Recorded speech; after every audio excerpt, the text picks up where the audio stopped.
Running shoes na naman. 50 ba ang paa mo para magmay-ari ng 25 pairs ng running shoes? Sa totoo lang, hindi naman yung sapatos ang mabagal. Ikaw yan. Kung lakad break ka every 30 seconds, hindi sapatos ang may problema, Paps.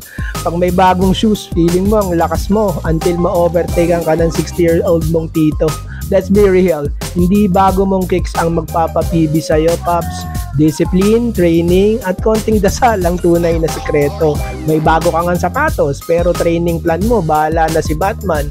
Kung isang linggo ka lang consistent, tapos rest week agad na 2 buwan, kahit may sapatos ka pang sponsored ni Kipchoge, wala rin yan.